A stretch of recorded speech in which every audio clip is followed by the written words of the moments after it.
বিয়ের পর মানুষ দীঘায় যায় হানিমুন করতে, আর তুমি আমাকে কোন গ্রামে নিয়ে আসলে? এই তুমি আমার স্বামীর সাথে এখানে কি করছো? দেখুন, আপনার কোথাও ভুল হচ্ছে, আমরা স্বামী স্ত্রী এখানে হানিমুনে এসেছি। না, ও আমার স্বামী। শুনুন, সাথী আমার বিয়ে করা বউ। তুমি আমাকে ভুলে গেলে?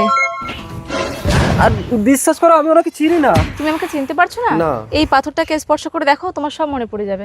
এই পাথরে এমন কি আছে? আর এই পাথরে স্পর্শ করলে আমার কি মনে পড়বে? ঠিক আছে, দেখি স্পর্শ করে।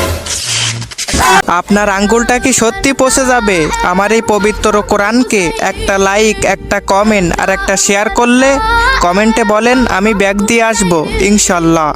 গুরুদেব, শক্তি শক্তি। গুরুদেব গভীর ধ্যানে মগ্ন। গুরুদেবের স্ত্রীকে এত সুন্দর দেখতে। শক্তি শক্তি। প্রণাম স্বামী। আমি তোমাকে পেতে চাই। এ কি, তুমি গুরু মাতার উপর কোন নজর দিচ্ছ? তোমার গুরুদেব জানলে তোমাকে ভস্ম করে দেবে। দাঁড়াও, গুরুদেবের ব্যবস্থা করে দিচ্ছি। শক্তি শক্তি শক্তি। মহুয়া, তুমি আমার শিষ্যের সাথে আলিঙ্গন করার জন্য আমার শিষ্যকে দিয়ে আমাকে হত্যা করালে। আমি অভিশাপ দিচ্ছি, আমি মরার সাথে সাথে তোমরা দুজন পাথরে পরিণত হবে। না না স্বামী, আমার কোনো দোষ নেই, তুমি আমাকে এরকম অভিশাপ দিও না। দেখো মহুয়া, আমার অভিশাপ তো কখনো খণ্ডায় না, তবে আমি আবার জন্ম নিয়ে যেদিন তোমার ওই অভিশপ্ত পাথরে স্পর্শ করব, সেদিন তুমি আবার মানুষ রূপ ফিরে পাবে। কিন্তু সেজন্য তুমি যদি আমাকে চিনতে না পারো? সেদিন আমার শিষ্য মানুষ রূপ পাবে, আর আমি সেদিন যদি তোমাকে চিনতে না পারি, তুমি আমার শিষ্যকে স্পর্শ করলে আমি এক যুগ অভিশপ্ত পাথর হয়ে থাকবো।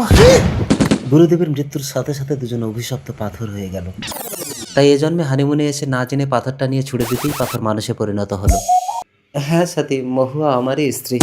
না না, ওসব শুনবো না, এলাম দুজনে একসাথে হানিমুনে, এখন আমি একা ফিরে যাবো নাকি? দেখো মৃদাঙ্গ, আমি যদি তোমার শিষ্যকে একবার স্পর্শ করে দিই তাহলে তুমি কিন্তু এক যুগ পাথর হয়ে থাকবে। পাথর? হ্যাঁ, তাহলে মৃদাঙ্গ তোমারও হবে না, আমারও হবে না। গুরুদেব, আমি কি আপনার কোনো সেবা করতে পারি? ওঠো শিষ্য, তুমি কি পারবে আমার নববিবাহিত স্ত্রীর সারা জীবনের দায়িত্ব নিতে? যথাজ্ঞা গুরুদেব। তুমি আমাকে বাঁচারে শিষ্য। এসো মহুয়া।